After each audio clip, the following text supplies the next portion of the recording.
When my husband James filed for divorce after 15 years of marriage, I didn't scream, beg, or throw things. I simply nodded, signed the papers, and said softly, "Then I wish you the best, James." He looked almost relieved, like a man who'd been rehearsing that conversation for months. His tie was perfectly knotted, his expression carefully composed, like he was performing calmness instead of feeling it. "I just need a new life," he said. I smiled. "Then I hope you enjoy it." He didn't realize that I already knew he'd started living that new life months ago, with her. That night, I saw it with my own eyes. I was driving home when I passed Vincenzo's, our favorite restaurant. The place where he'd proposed. The place where we used to say, no matter what happens, we'll always come back here. Through the window's warm glow, I saw him, sitting at our old corner table, holding the hand of a red-haired woman who looked half my age. Her laugh was high and light, the kind of laugh that sounds rehearsed. Their wine glasses clinked. His smile, that same smile he once saved for me, looked effortless. I parked across the street and watched for a minute. Then I decided to go inside. The maitre d' recognized me instantly, his face tightening in surprise. "Mrs. Carter, good evening." "Just Michelle, please," I said. "And I'll be joining my husband." Every step toward their table felt like walking through smoke, the air thick, the noise distant, my heartbeat too loud. James saw me before I spoke. His fork froze midair, eyes wide, mouth half open. "Michelle? What are you doing here?" I smiled, calm, composed, terrifyingly polite. "I just wanted to congratulate you on your freedom." I set the cream-colored envelope gently on the table between their plates. "To a new life," I said. The red-haired woman blinked. James frowned, confused, then curious. I didn't wait for him to open it. I turned, walked past the maitre d' and stepped out into the cool night air. Through the glass door, I saw him tear open the envelope. His smile vanished. His hand trembled as his eyes darted across the page. The color drained from his face. He looked up sharply, but I was already gone. That moment, that look, was the quiet ending of our marriage. But the story began 6 months earlier. It was a Tuesday morning. The twins were at school, our daughter Emma was at her piano lesson, and I was doing laundry, the kind of ordinary routine that makes you feel safe. I picked up one of James's shirts from the hamper, a crisp white dress shirt he'd worn to a late-night meeting. At first, I thought the faint red mark on the collar was lipstick from me, until I realized I hadn't worn lipstick in weeks. It wasn't my shade. It wasn't my mistake. My stomach dropped. For years, I'd known every scent, every crease, every subtle detail of his world. His cologne, the faint scent of coffee he carried, the way his phone was always face down during dinner. But that red stain said more than any confession ever could. Still, I told myself I was imagining things.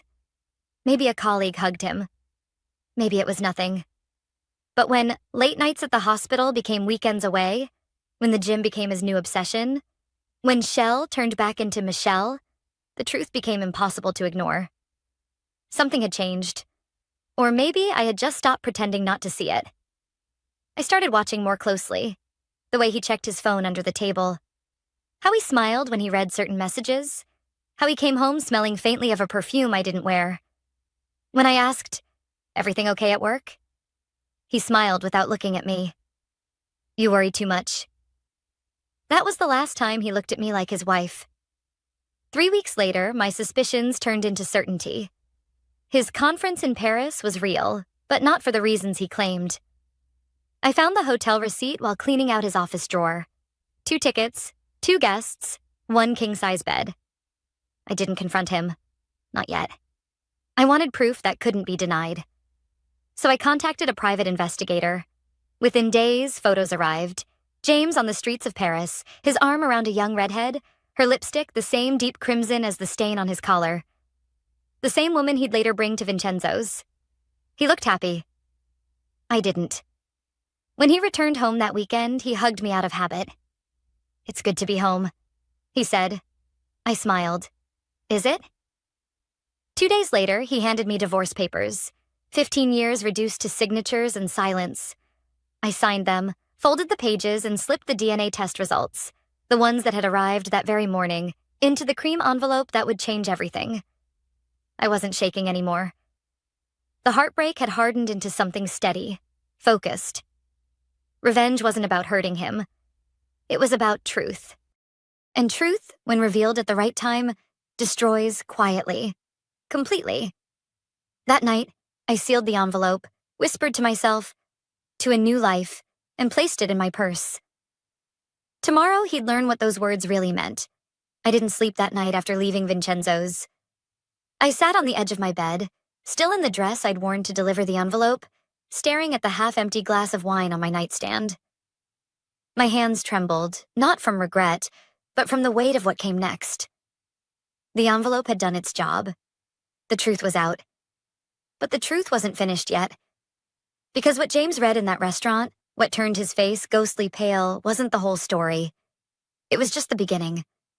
It had all started months earlier, right after I'd discovered the lipstick stain. I remember every second of that morning. The sunlight came through the blinds in thin golden lines, cutting across the floor.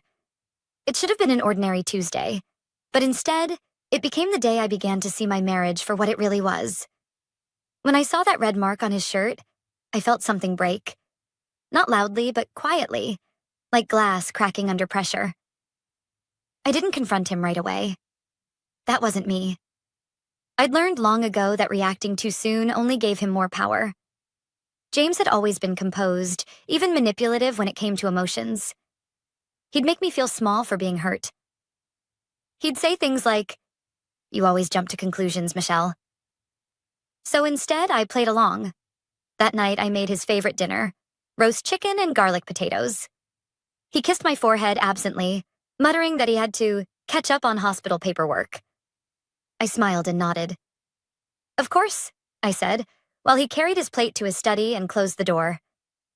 After he fell asleep, I went into that same study. The scent of his cologne still lingered in the air. His phone was locked, but the laptop wasn't. He had left it open, a mistake he would regret. At first, I didn't know what I was looking for. Maybe confirmation, maybe denial. But what I found was worse, an email from Emily Roberts, his research assistant. It wasn't work-related. "You left your shirt again," she'd written. "Next time, I'll keep it as a souvenir."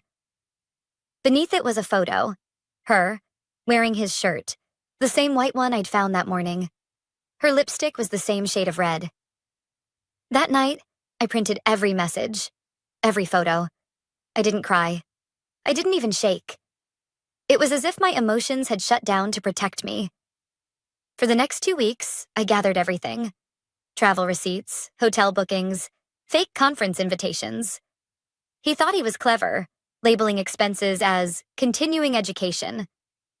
But I'd been married to James Carter long enough to know how he hid things, in plain sight, under layers of respectability. And then came the moment that changed everything. A phone call from a number I didn't recognize. "Mrs. Carter?" A woman's voice said softly. "This is Claire. I think we need to talk." I almost hung up, assuming it was another scam call, but something in her tone, hesitant, fragile, made me pause. "Do I know you?" I asked. "No," she said quietly, "but I know your husband." Those words froze me. We met the next afternoon at a small cafe downtown. She couldn't have been older than 28, blonde, nervous, holding a folded napkin in her lap like a shield. "I didn't mean to get involved," she said, tears already filling her eyes. "He told me he was separated. That you were both just waiting for the paperwork I didn't interrupt." I let her talk. "He said he wasn't sure how to tell you about me, about our son." My stomach turned to ice. "Your son?" She nodded. "He's 3. James has been helping us financially, but he doesn't want anyone to know. He said it would ruin his reputation." I sat there in silence as the pieces fell into place, the hidden transfers, the late nights, the sudden charity donations. My husband wasn't just having an affair.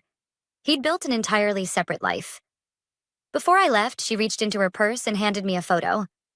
A little boy with dark curls and the same deep-set hazel eyes as James. The resemblance was undeniable. "I'm sorry," she whispered. "I thought you knew." I thanked her and walked out. I didn't collapse. I didn't scream. I just drove. For nearly 2 hours, no destination, no music, just the sound of my breathing and the wind rushing past. That night, I pulled out one of James's combs, the one he kept in his gym bag. I found a strand of hair, sealed it in a plastic bag, and ordered a DNA test kit online. Not because I needed confirmation, but because I wanted proof that could never be denied. 2 weeks later, the results arrived. The boy was his son, and that's what I'd placed in the envelope at Vincenzo's. I thought that would be the end, that watching his face drain of color would finally give me peace. But it didn't. It only confirmed what I already suspected. James's lies went deeper than I'd imagined. That night, my phone buzzed with a text from an unknown number.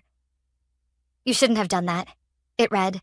No name, no signature. But I knew who it was. The text kept replaying in my mind. "You shouldn't have done that." No name, no punctuation. Just a message that felt colder than any words James had ever spoken to me. I didn't reply. I didn't need to. I already knew who it was. It wasn't James. It was her. 2 days had passed since the scene at Vincenzo's, and I was trying to keep things normal for the kids. Breakfast, school runs, laundry, all the tiny rituals that made life feel stable. But underneath, I was on edge. James hadn't called or shown up since that night, but his lawyer had. A thick envelope slid through the mail slot early Wednesday morning, a revised settlement offer. Shorter, colder, and far less generous. "Unreal," I muttered, flipping through the pages. He wanted to keep the house. Our house. The one I'd designed room by room, the one where our children had taken their first steps. I took a deep breath and set the papers aside. He wasn't just trying to end our marriage. He was trying to erase me. And then the phone rang. "Mrs. Carter?" A polite voice asked. "This is Detective Harris with the Westbrook Police Department. Are you available to come in today?" My heart stuttered. "What is this about?" "It's probably nothing," he said carefully. "Just a follow-up regarding a report filed by Mr. James Carter." My hands went cold. "A report?" "Yes, ma'am. Concerning potential harassment and defamation." For a moment, I couldn't speak. He was accusing me. At the station, Detective Harris was professional, almost gentle. "Mr. Carter claims you've been sharing private medical information and making false allegations that could damage his professional reputation." I stared at him, stunned. "You mean the truth?" He gave a cautious shrug. "I'm not here to judge, Mrs. Carter." But he's pressing for a restraining order to keep things civil during the divorce. I felt heat rise in my chest. He lied to me for years. He has a child with another woman. I confronted him once, calmly, and he calls that harassment? The detective sighed. "I'm just doing my job." "But between us, if there's evidence to support your side, you should hold on to it. Courts like paper trails. Paper trails. That's when I realized I had more than a trail. I had an entire map. That night, after putting the kids to bed, I went to my desk and began organizing everything I'd collected. The emails, the travel records, the DNA results, all neatly arranged in folders. As I reviewed them, I noticed something strange. In the documents related to his research assistant, Emily Roberts, there was a recurring name in the email headers, Harrington Medical Group. At first, I assumed it was one of his hospital affiliations, but curiosity got the better of me. I looked it up. It wasn't a research institute. It was a private fertility clinic, one James had been consulting for the past 2 years. Why would a cardiologist need ties to a fertility clinic? The thought made my stomach twist. The next day, I decided to find out. The clinic sat on the edge of town, polished glass walls gleaming in the morning sun. I walked in pretending to be a potential client, my voice steady despite the pounding in my chest. "I'm here to inquire about the Carter program," I said. It was a bluff. The name had appeared several times in the emails. The receptionist froze. "I'm sorry, ma'am. That's not a public program." "Of course," I said smoothly. "I was just told to ask." She smiled too tightly. "Would you like me to take your contact information?" "No." I said, leaning closer. But tell Dr. Carter his wife says hello. Her eyes widened. I left before she could call anyone. That evening, as I was locking up the house, my phone buzzed again. A new message. We need to talk. Emily. For a moment, I thought about deleting it, ignoring her. But curiosity and maybe something darker made me reply. Where? The park near Westbrook Library. Tomorrow, 10 a.m. She was already waiting when I arrived, sitting on a bench in a beige coat, sunglasses hiding her eyes. When she saw me, she stood slowly. I'm not here to fight, she said, her voice quiet. You deserve to know the truth. I already know enough, I said coldly. You have a son with my husband. She hesitated. That's not exactly true. I frowned. What do you mean? She glanced around before speaking again. The boy, he's not James's biological son. I had IVF treatments at Harrington Medical. James oversaw my case. He helped me skip the waiting list. But later, I found out he used the clinic to hide something. There are records under fake names, withdrawals that don't match any patients. Her words struck me like a slap. You're saying he was stealing from the clinic? I don't know, she whispered. But whatever he was doing, he made enemies. And you exposing him publicly? That's what scared him. I sat down, my knees weak. The air around us felt heavy. He said you shouldn't have done it, she continued, that you didn't know what kind of people were involved. What kind of people? I asked. She didn't answer. She just pressed a small USB drive into my palm. Find out before they find you. That night, I couldn't sleep. The sound of every creak in the house made me flinch. I kept thinking about that flash drive sitting on my desk, and the warning in Emily's voice. Whatever James had done, his betrayal was bigger than infidelity. It was business. It was money. And now, it was danger. I didn't open the flash drive right away. For hours, it just sat there on my desk, a small silver object that suddenly felt heavier than it should.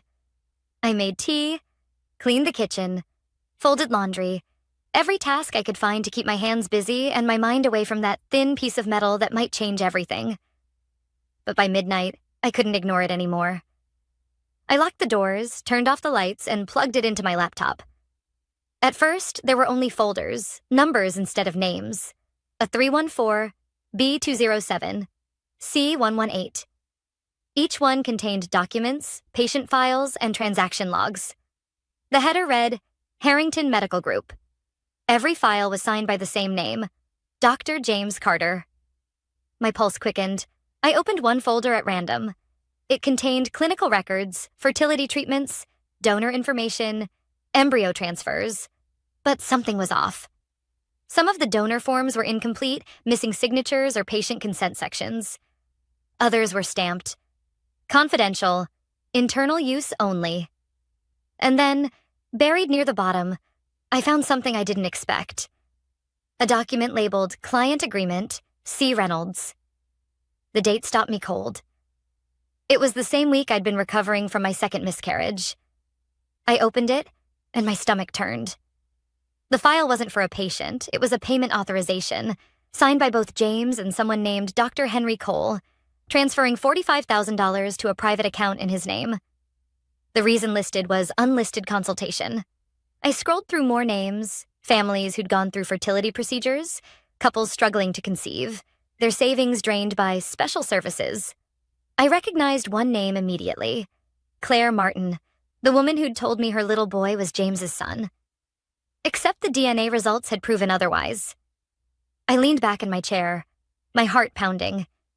James hadn't just cheated. He'd used women, vulnerable families, for profit.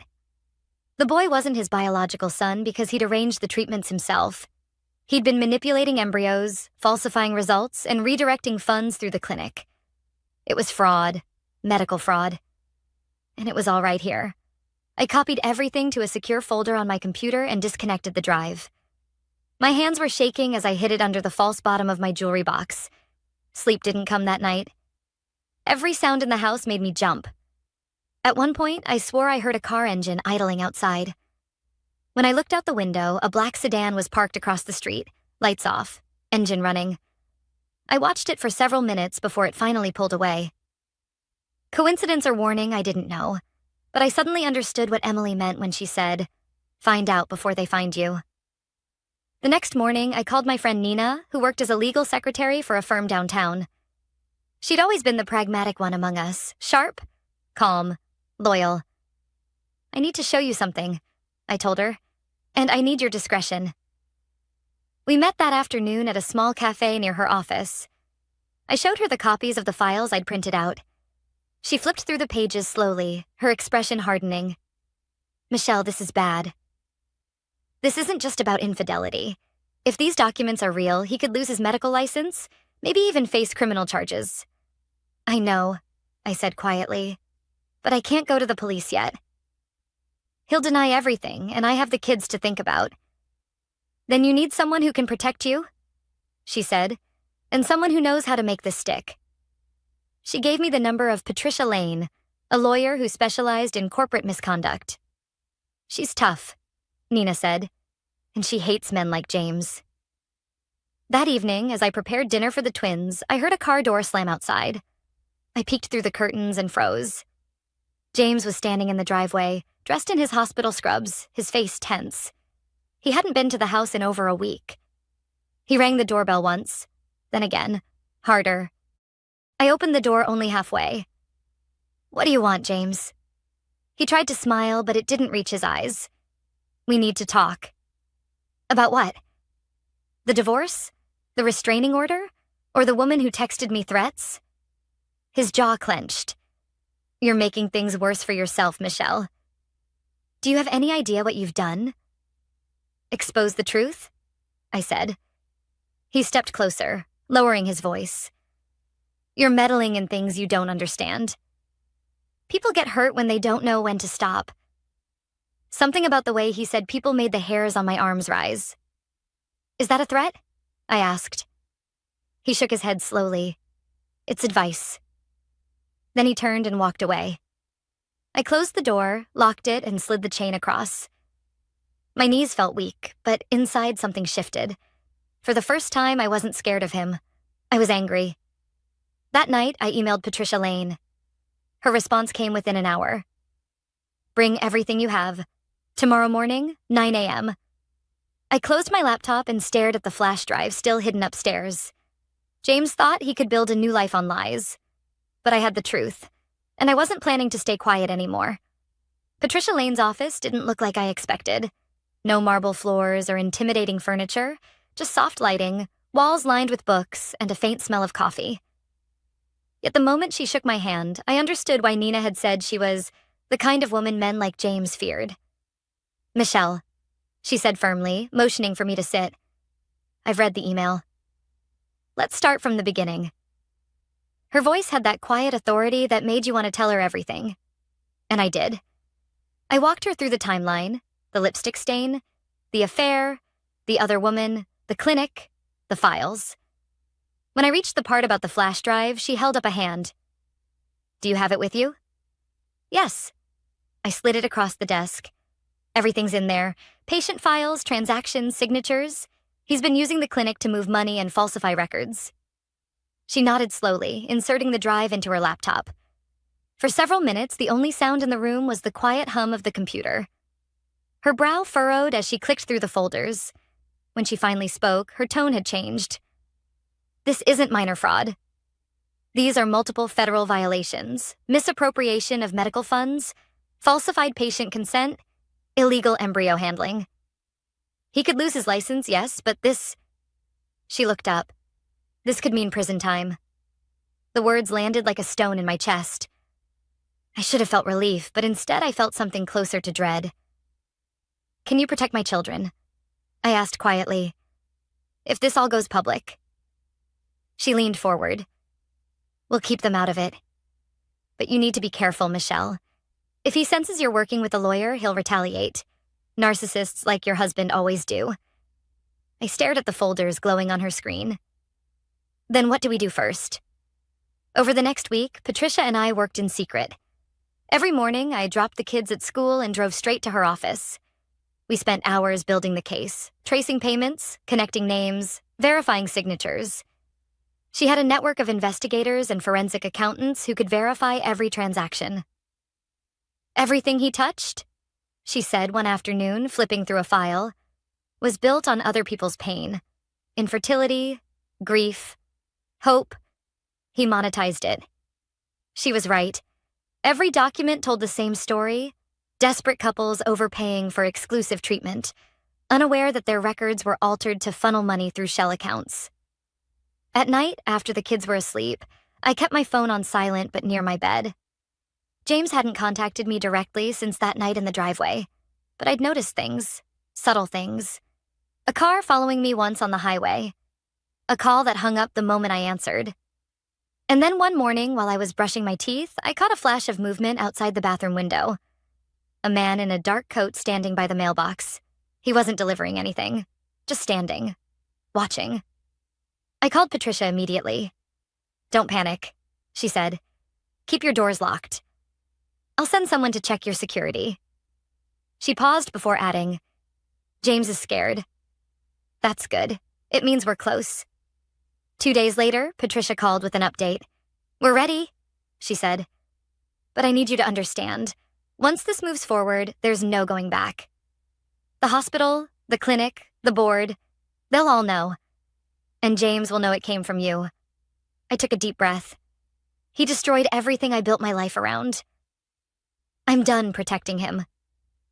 There was a silence, then Patricia said softly, "Good. Because we've scheduled a meeting with the medical board for Friday morning. I want you there." Friday came faster than I expected. I barely slept the night before. As I got dressed, I noticed my hands trembling.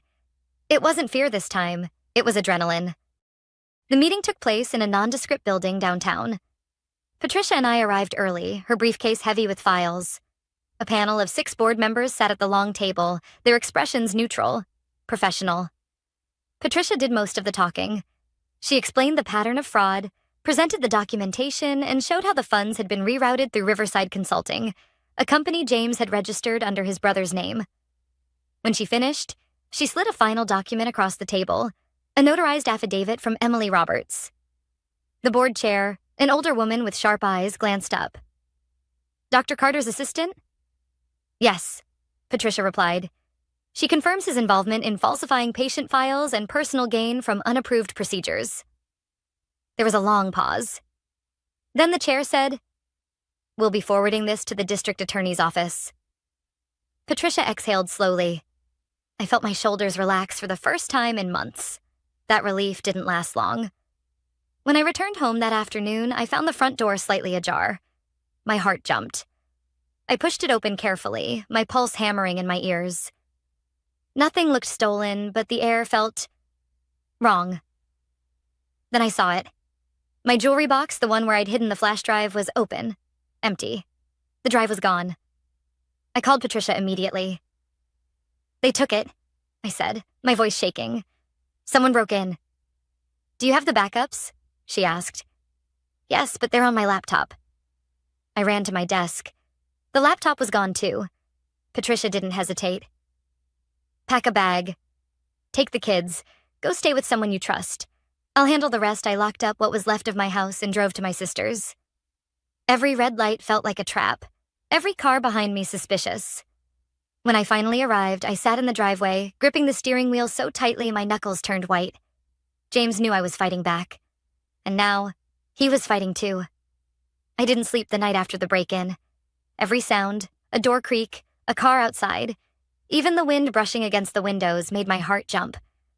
My sister tried to calm me down, but I could see the worry in her eyes. I wasn't imagining the danger anymore.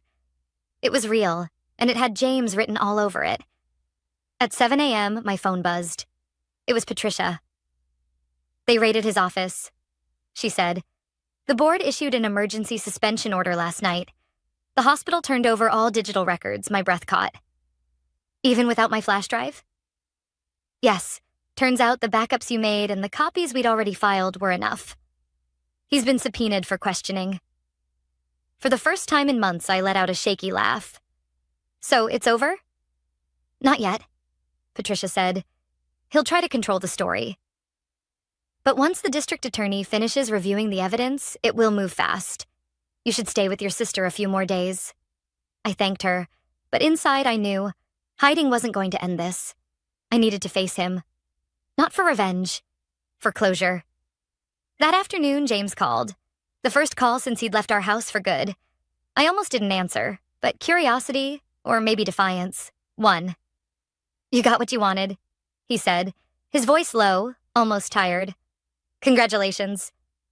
I stayed silent. "You destroyed my career, my reputation.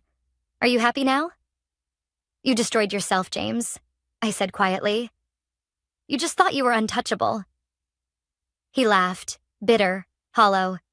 "You never understood how things really work. People don't care about right or wrong. They care about who controls the story." "Then tell me your story," I said. "Why?" "Why did you do it?" There was a pause, then a sigh. "Because I could. Because people trusted me and I stopped caring why he hung up before I could reply." For a long time, I just sat there, staring at the phone. That was the man I'd spent 15 years with. The father of my children. The person I thought I knew better than anyone. But hearing him speak like that, stripped of all charm, made something click inside me. The grief, the anger, the fear, they all gave way to something new. Freedom.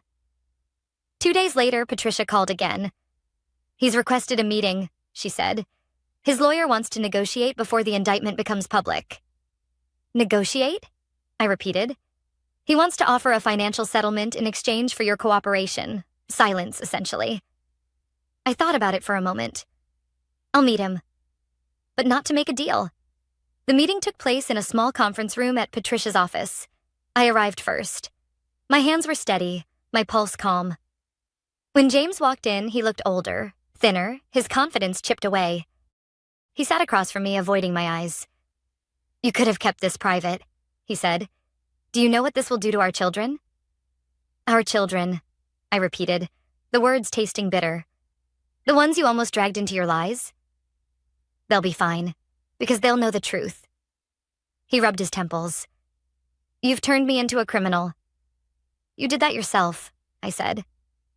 "And you used people who trusted you, women who were desperate to start families. Do you even remember their names?" He looked up sharply, his mask slipping for the first time.